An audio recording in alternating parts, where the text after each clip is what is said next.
Kshitij, thank you very much indeed. And I just want to say it's only through the support and encouragement of the President that we've been able to develop this concept here. And I'd like to introduce our key moderator for the next 2 days, Mark Urban, later of the BBC, noted journalist and writer, who's going to be leading a team of moderators over the coming days. And Mark is going to do a formal introduction to the Secretary of State for Defence, who I'd like to invite to come to the stage to make some prepared remarks. Mark, thanks very much. Thanks, John. Good morning, welcome. As John says, I'll be with you quite a bit over the next 2 days. We're very fortunate to open the conference with the Secretary of State for Defence. Who better at this particular moment to get us into the mood to think about deterrence and the issues associated with it, the challenges lying ahead. They used to say that inexperienced Secretaries of State got eaten alive at the MOD, and it was very unwise to send them there. So Grant Shapps is somebody who certainly has had plenty of experience before getting there, an MP for 19 years, who's held other key briefs, including energy and the Home Office. So I won't waste any more time because we'd like to hear his remarks. Let's welcome Grant Shapps to the stage.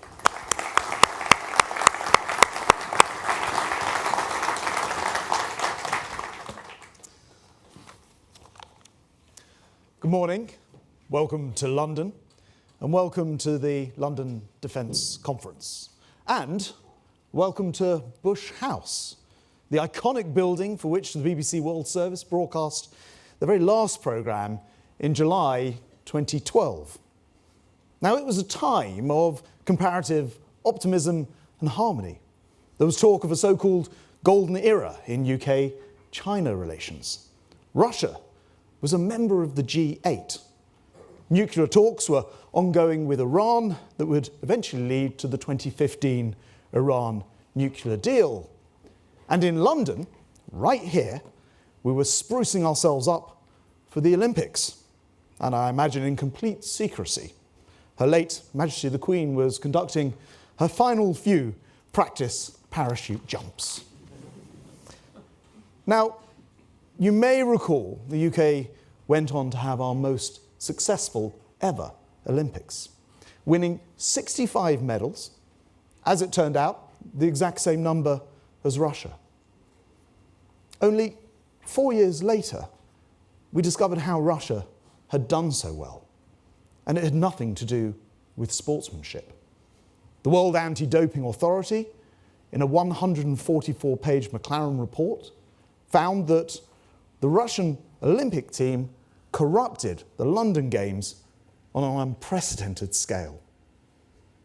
The report detailed the central role of Russia's internal security service, the SFB, in a systematic doping conspiracy and a cover-up. It was a sobering reminder that not everyone played by the rules or plays with the same honour.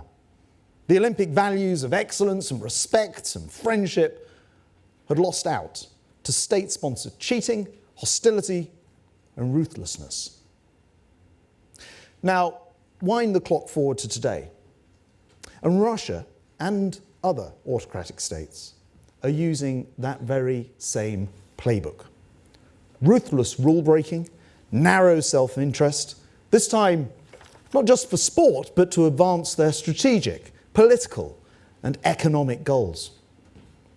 In January, in my Lancaster House speech, I warned that the world had moved from a post-war to a pre-war era. An axis of authoritarian states, led by Russia, China, Iran, and North Korea, have escalated and fueled conflicts and tensions. They have increasingly been working together. And today, I can reveal that we have evidence that Russia and China are collaborating on combat equipment for use in Ukraine. As we saw from the Putin state visit to Beijing, and the 64% growth in trade between Russia and China since the full-scale invasion, they're covering each other's back. But this isn't some distant problem. Attacks on Iranian journalists, on Ukrainian-linked businesses, right here in London. apparent intelligence operations targeting border force and parliamentary staff, and cyber attacks on government, business, and in our national critical infrastructure. All of that puts Britain on the front line of the malign activity. Now, in response to this continuing hostility and our more dangerous world, the UK has been at the forefront, backed up by action and resources. We're leading by example. Specifically, the government has committed to 2.5% of GDP on defence by 2030, injecting a £75 billion cash boost into our defence budget over the next 6 years. We've increased our support to Ukraine, giving our largest ever gift in military equipment since this war started, and it's starting to arrive. We've also increased our military aid to £3 billion, and we've also committed to do that year after year, at the very least till the end of this decade. But we haven't stopped there. We're providing the biggest land component to NATO's exercise Steadfast Defender, the alliance's largest exercise since the end of the Cold War. Our Royal Navy has been intercepting Houthi drones and missiles in the Red Sea. Our Royal Air Force has intercepted Iranian drones targeting Israel. We're procuring new multi-purpose warships for our Royal Marines, taking the total number of Royal Navy ships in the Navy pipeline to 28, fueling a new golden age of shipbuilding. We committed an extra £10 billion to rebuild and expand our munitions stockpiles. We've ring-fenced at least 5% of our defence budget to game-changing research and development. We've signed a treaty with Italy and Japan to build 6th-generation fighter jets, agreed with AUKUS partnerships with the US and Australia, and to open up cooperation to advance military capabilities to other nations. The Joint Expeditionary Force, led by the UK, has carried out its first operational deployment, and we've been at the forefront of efforts to bolster NATO and wider democratic alliances. So, all in all, we're doing our bit. Yet, when it comes to strengthening our collective deterrence, no one has done as much as Putin. Because the single most obvious outcome of Putin's illegal invasion of Ukraine has been NATO's expansion to 32 members, with Finland and Sweden joining in the last year. Plus, members everywhere are spending more on our collective deterrence, with 2/3 now on track to meet the 2% spending target this year. Meanwhile, Poland has become the alliance's leading biggest per capita spender on defence, and Germany has reversed decades of hesitant defence policy to build up its own forces and make a huge contribution to supporting Ukraine. Yet, despite all of this undoubted progress, I do not believe we have collectively gone far enough. The democratic world is saying the right things and mostly doing the right things, but not on the scale or with the pace that this critical moment requires. And we must be realistic that whilst our alliances are strong, many nations continue to sit on the fence, hedging their bets, or worse, are only too happy to provide an alternative market to Russian oil and energy. So, to strengthen collective deterrence, I'm pursuing a proactive approach to reinforcing our partnerships and our alliances, to ensure they're bigger, stronger, more committed, and above all, more prepared. And that starts with the cornerstone of our military alliance, NATO. Putin and his autocratic allies in Beijing, Pyongyang, and Tehran have been emboldened by 25 years of Western timidity towards repression at home and aggression abroad. It's time for the world to wake up, and that means translating this moment into concrete plans and capabilities. And that starts with laying the foundations for an alliance-wide increase in spending on our collective deterrence.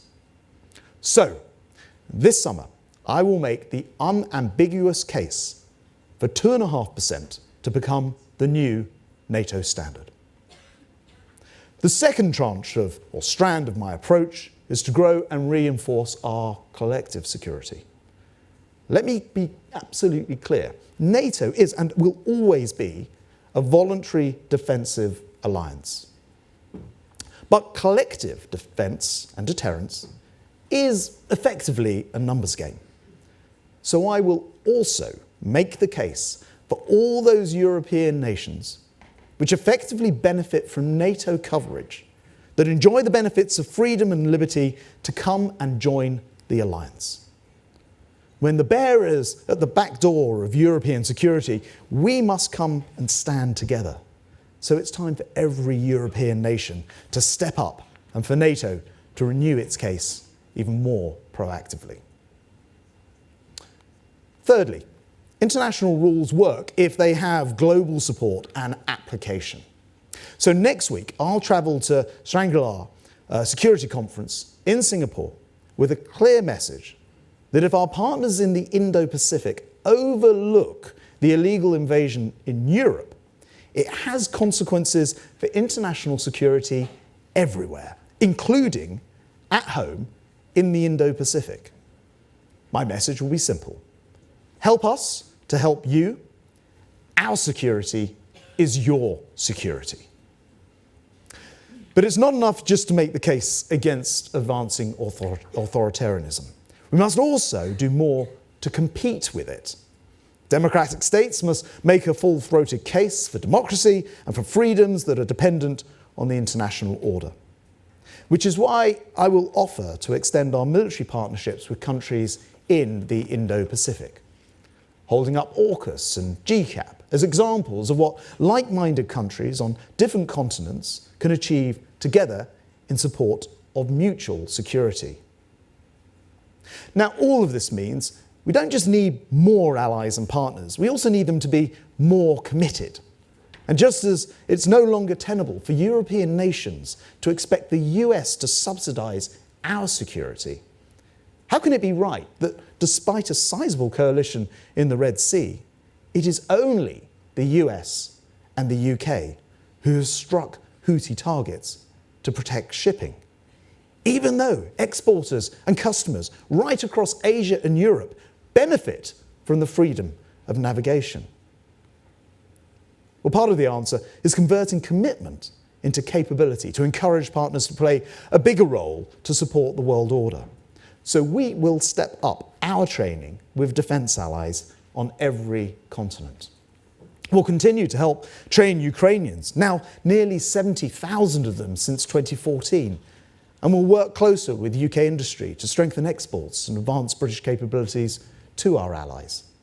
And it's already happening. For example, did you know the UK has the largest order book for military maritime orders by value in the entire world, and it's expected to grow even further. Now, none of this will be easy. The post-war Cold War peace dividend has softened attitudes towards defence spending across the West. European societies have become used to seeing defence as really a second-order priority. It's hard for governments to change these mindsets overnight, but we cannot afford to repeat the naivety that we showed towards Russia's doping of 2012, because there is so much more at stake. Just ask Yarina from Kyiv, a combat medic with the Ukrainian Marine Corps Reconnaissance Division. Her company has been on the front line without rotation since August 2021. Yarina's first military contract ended more than a year ago, but despite having a daughter hundreds of miles away, she chooses to fight on, recently joining a new unit a little nearer to Kyiv to be closer to her daughter. Yarina is clear about her motivations for risking her life and sacrificing so much. If Ukraine loses, she says, we lose our homes, our houses, our apartments will belong to Russians. We'll be captured by Russian prisons, and then they will finish their occupation. And they won't stop there. They'll go on to smaller European countries, like Baltic countries, maybe to Poland, and they'll take all our reserves to occupy the rest of Europe. And then all of Europe will be engaged in war. Yarina believes it's better to supply war-hardened Ukrainian fighters with the weapons they need to finish the war in Ukraine, rather than those with much less combat experience having to do so. I agree with Yarina. Some will choose to view her warnings as alarmist. I do not. Putin and his autocrat friends have completely different world outlooks to Western democracies.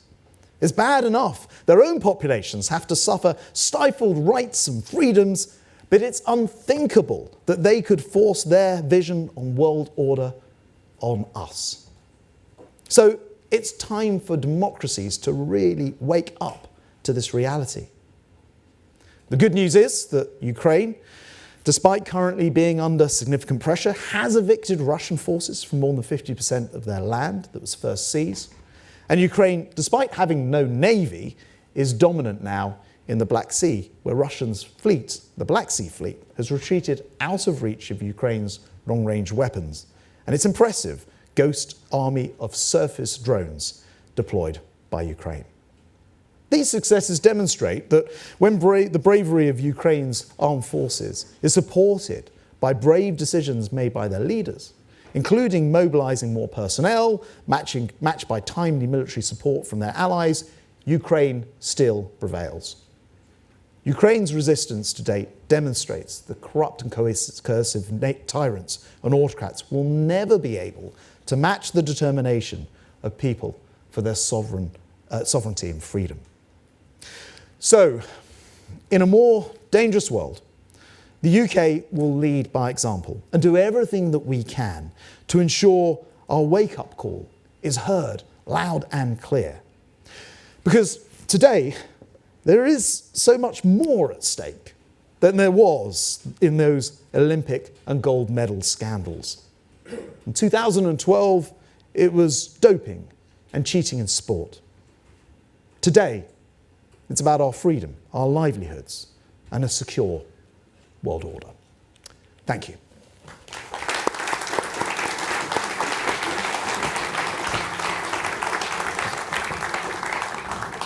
Thank you so much for that. I will ask a couple of questions and then hopefully we will have time for one or two from the floor. Now, you're pointing out this morning cooperation between China and Russia on equipment that's going to Ukraine. Quite an important moment, I think, potentially in foreign policy and trade terms. Can I just clarify, are you talking about lethal equipment, and do you see now the possibility of further sanctions on Chinese companies that are engaged in that? Yes, US and British intelligence, defence intelligence, can reveal, as I said in my comments this morning, that lethal aid is now, or will be, flowing from China to Russia and into Ukraine. I think it is a significant development. And we should be concerned about that because in the earlier days of this war, China would like to present itself as acting as a moderating influence on Putin. That recent visit we saw, the, I think, 64% increase in trade that we've seen between the two countries reveals that there is actually a much deeper relationship there. And this is, as I say, new intelligence, which leads me to be able to declassify it and reveal this fact today. I think it's quite significant. And yet, you use phrases like allies sleepwalking, adopting the right kind of language. You're bringing out some new information in this context, but more broadly, you're making the case through Ukraine about the severity and gravity of this moment. Who are those allies? Well, don't get it. Well, look, actually, I mean, we can all be guilty of it. We can all be guilty of it, you know, on occasions. I have to say, the United Kingdom has, right from the beginning of the Ukraine war, in particular, led by example. When I go and see Zelensky, he will say openly things like, "If it hadn't been for the United Kingdom, we wouldn't still be in the war today because of your leadership." Sometimes cajoling, sometimes embarrassing others into it. There's no doubt that things like the delay in the 61 billion package from Congress, internal politics in the US, has had a very significant impact. I mean, at the very least, these towns and villages in the north of Kharkiv are being taken because of the lack of munitions available, and that probably wouldn't have happened if the flow had been consistent. But I think it goes a bit deeper than that. The world order, democracies, the liberal ability to trade, the system of trade, all of those things are under significant attack in a way that perhaps not everybody has fully appreciated. And as I said in another passage in my comments there, I think it's time for everybody to step up. That means stepping up in terms of amounts. Those who are not currently contributing at all, they say that they're neutral, or I don't think you can be neutral in a world order that's under this kind of attack. The view of the countries that have autocratic leaders is not only to prevent their own citizens from having freedoms and liberty, but it's also to impose that system on the rest of us. Now, we don't seek to change their systems, but we do object to them seeking to change ours. You talked about wanting the 2.5% defence spending target to be a formal NATO one, presumably not a voluntary target, because thinking back to the Wales summit of 2014, the 2% was a voluntary one, and I'll name names. I mean, there are countries like Canada or Spain that still haven't met that 2% target. So do you want the 2.5% one to be binding on all allies? Well, so NATO is a voluntary, association of 32 countries.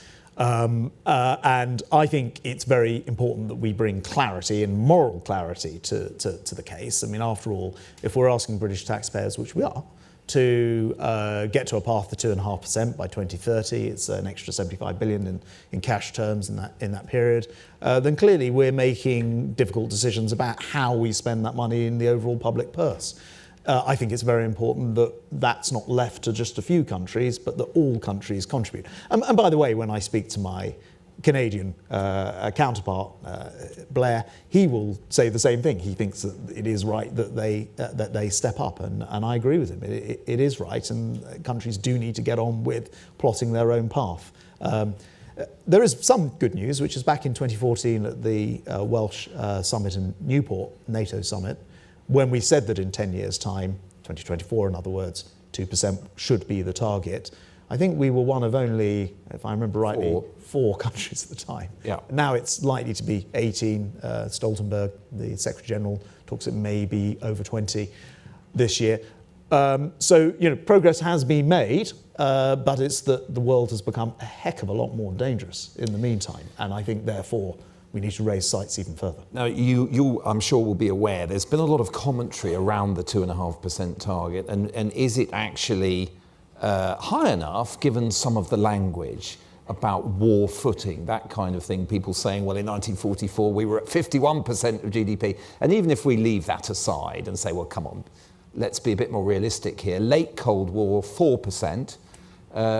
Closer to 2.5% when the Conservatives took over government. So is 2.5% high enough given the gravity of what you're saying? A lot of people say it'll just more or less keep the current programme funded. Yes, I just want to point out, actually, sometimes people conflate the percentage of GDP and how much of the economy is involved in an all-war setup. So even if you look at Russia today, they're not anywhere near 50%. So 12, sometimes people will sort of conflate the two things. But nonetheless, your point is a good one. Look, first of all, I'm very, very keen that as we increase our GDP on defence spending, we don't simply make that an import machine to go around the world and try and buy up kit in competition to others and import a whole bunch of new things. It's actually a specific problem that Germany has had, and I've talked to my opposite number, Boris Pistorius, about this, where they put a 100 billion euro lump in over 3 years, which actually largely requires, I mean, they've done one or two things, set up some factories for munitions and things,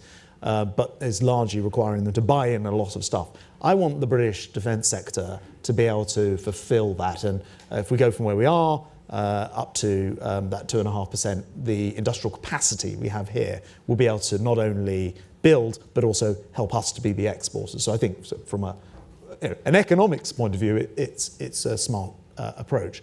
But secondly, actually, of course, if every country in NATO, or indeed every free freedom-loving country in the world committed to 2.5%, we would now have a lot more money to help Ukraine, a lot more money to defend ourselves, and what have you. So I'm not advocating that we get so far ahead of it. We're already the second biggest spender in NATO. We're already by a country mile, as Stoltenberg said to me a couple of weeks ago, the biggest defence spender in Europe. Yes, we can go further. I'm just as keen to get others to pull their weight as well. I'm going to take a couple of questions from the floor in a moment. Last one from me. The key note of this conference is deterrence. Now, clearly, the type of thing you're talking about, whether it's upping our ability to manufacture shells or rejuvenating the Royal Navy surface fleet, all of these kinds of things are all important in that. But there is this question of will, isn't there, which you've also alluded to, about some countries talking the talk but not really having the will. Do you think fundamentally the public in this country believe we are at a moment of grave national threat? Do they buy that message? And will that inform their attitude to spending these sorts of sums of money?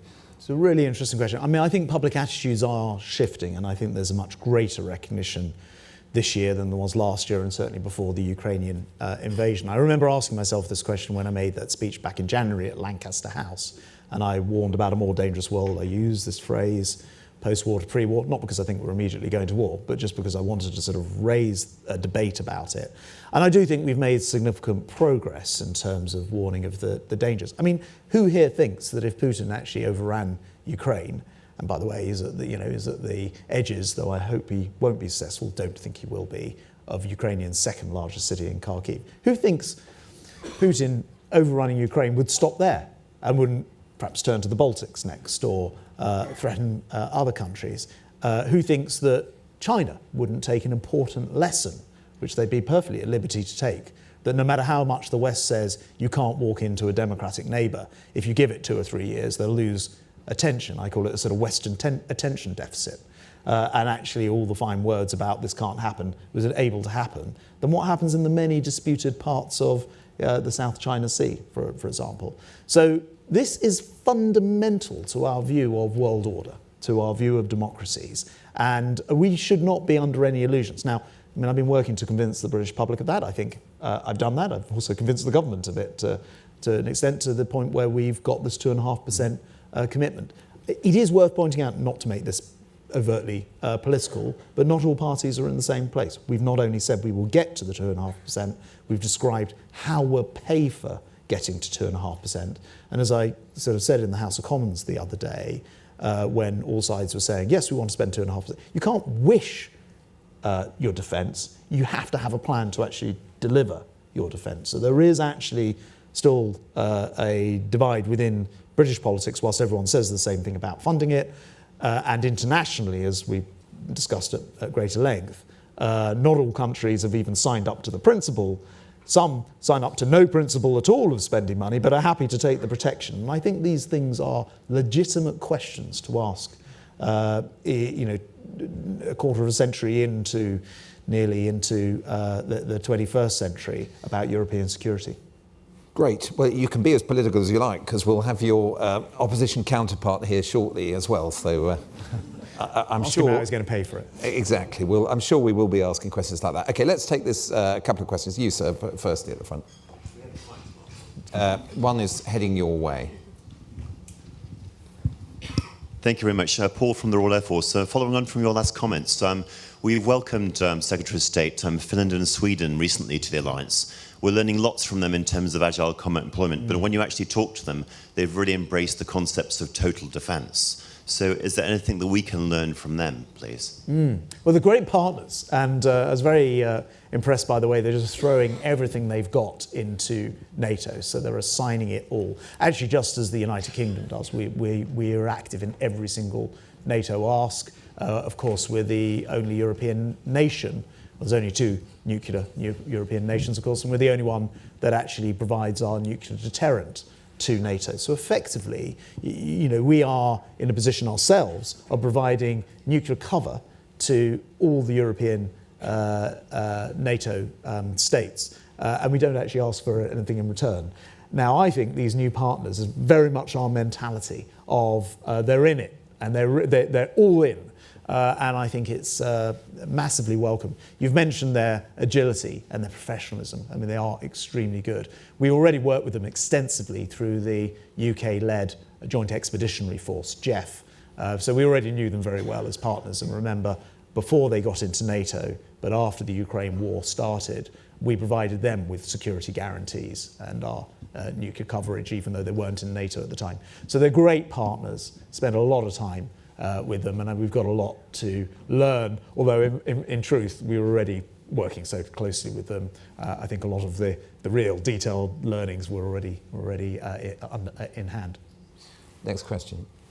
Thank you so much. Thea Tutberide, King's College London, PhD candidate here. I would like to hear about your thoughts about Georgia, because we know what's going on there. And I think we all agree how important is Georgia because of its location for the European security, and not only European security, but also importance of energy sources as well. So as a Secretary of State of Defense of the UK, how hard you are working for Georgia's future membership of NATO, and how hard also UK's government considers and works to sanction informal oligarch Bidzina Ivanishvili and its government members in Georgia, because we know how Russia's influence. I'm good. Trying to squeeze one more in. So please. Yeah, sure. So look, I mean, I'm extremely concerned about what's happening in Georgia, and it goes right to the heart of what I was saying in my speech, is that there are autocrats around who don't want people to have liberty and freedom. The new law that they passed, absolutely against press freedom, runs against the absolute desire of the Georgian people, who want to be part of the European family. They want to be part of NATO, and I'm afraid the malign influence of people who think there's another way to run society, which doesn't involve people actually having much of a say about how society is run, and certainly no freedom of expression, is exactly the thing that we're fighting against here. I won't, in the time we've got, go into specifics, but extremely concerned, working very hard with it on this with the Foreign Secretary, and sending every possible signal that to Georgia that their future belongs in the European family. At the back there. Thank you. Good morning. Luke Coffey, Hudson Institute in Washington, D.C. President Zelensky recently confirmed in a New York Times interview what all of us had assumed to be the case, and that is he's been told not to use U.S. weapons on the territory of the Russian Federation. I was wondering what HMG's view is on the use of perhaps Storm Shadow to strike targets inside the Russian Federation, and whether or not you believe that the oil refineries are a legitimate military target for Ukraine.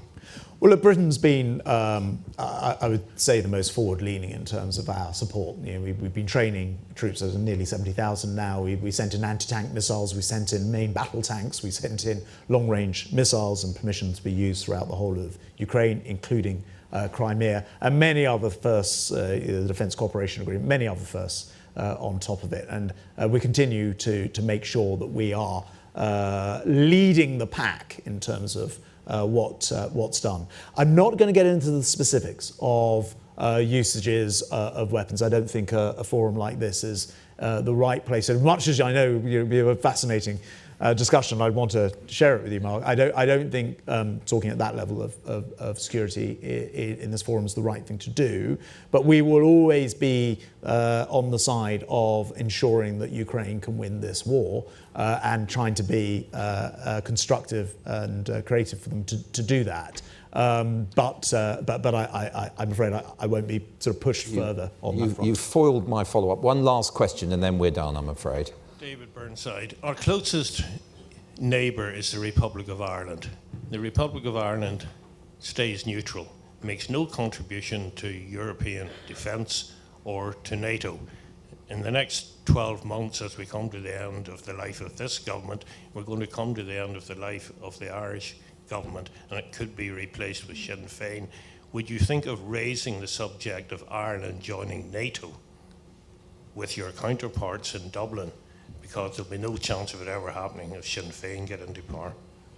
Well, look, it's not my job to interfere in internal politics in any country at all. And actually, I spoke to my Irish counterpart just yesterday afternoon. As it happens, we have very good, strong relations, and obviously we share a border and we share a sea. So it makes a lot of sense to do that. And this isn't particularly, my comments aren't particularly aimed at the Republic of Ireland, but I do think we have to accept that unless we want to be run by autocrats who want to change the world order, and they don't have to come here to do that. They're capable of doing it through cyber, and we've seen the many cyber attacks. They're capable of doing it through interference in democratic elections, and probably many other opportunities in new areas of, for example, space in the future. We cannot just be neutral about these things if we want democracy. Now, last time I checked, all the parties in Ireland want democracy, in which case I suggest we can't do nothing. But this isn't aimed at the Republic. There are other countries also who enjoy the freedoms and liberties that a liberal democratic state brings. My point is simple. You can't just rely on that and not contribute to it. Grant Shapps, thank you very much indeed. I'm sorry we're out of time, but thank you very much indeed. Thank you so much.